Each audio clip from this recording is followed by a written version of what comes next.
Welcome back, everybody, to another segment of Coach the Coach here at Health Optimization Medicine and Practice. And today I want to talk a little bit about structuring your day. And shout out here to Dan Sullivan and the people over at Strategic Coach for coming up with this framework.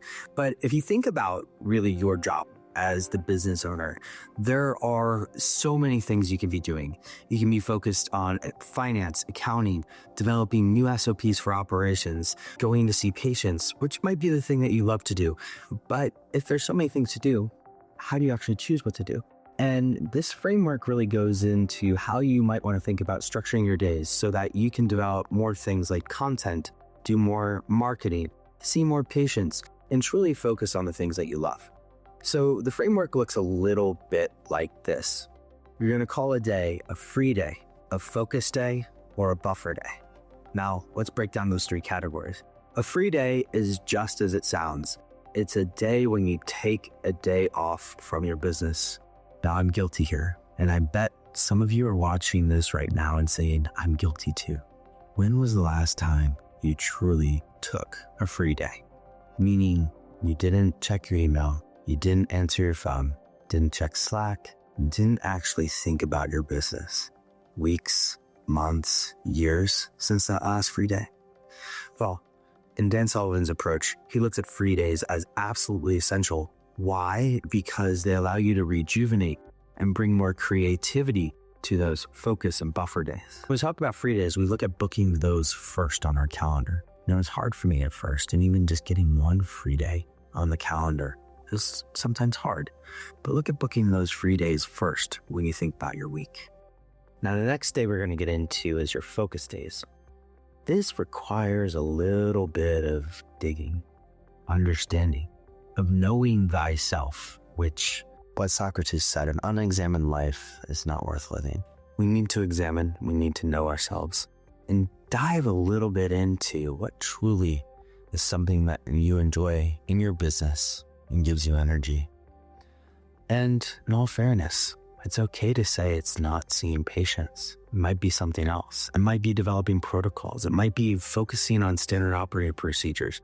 You might get your quirks from debits and credits and accounting, but whatever that is, that's going to be your focus days. And those are days where you just block off and focus on whatever your zone of genius is. You're going to block those off. And you might get one or two of those days a week. You might have more. You might get one free day every couple of weeks. You might only get partial days initially, but keep this in mind as a framework. The last days are buffer days. And those buffer days are the days you do the tasks that basically clear the way for your focus days. So these are the meeting with the accountants, the lawyers, hiring the new person, or whatever kind of distracts you on those focus days from diving into that zone of genius. So you have free days, you have focus days, you have buffer days. If you take a look at your forward calendar, and I like to look at this in 90-day increments, I always look to plan out my free days first. In all fairness, our company is at a stage right now where I probably have one free day a week. But it's a day where I take time off. I don't really check my phone.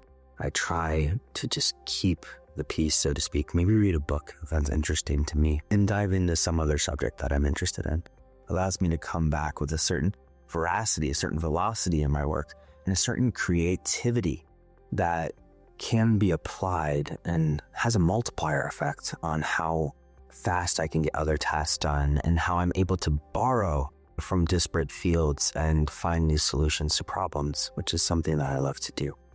Those focus days are the next days that I plan on. And within our company, we actually have a mandatory Wednesday as a focus day. And that's for people who are in fields like design and tech, where it is required to be creative or to write code, to have large blocks of time to think about something and to develop that code. I plan those days next, so Wednesdays are an ideal focus day for me because the rest of the company is on those, except for people that need to be seeing clients, of course. And then finally, you look at those buffer days. And those buffer days are days that really prepare you for those focus days. I hope this framework, which in all fairness, it came from Dan Sullivan, helps you when you start thinking about your entrepreneurial life and how to plan out your days because there's so much to do. The question is always where. And hopefully this framework gives you a little bit of peace. This is Boomer Anderson with another segment of Coach to Coach. We'll be back soon with more information on how you, the health optimization entrepreneur, can really structure your life to get better results both in your business and hopefully your health too. Take care.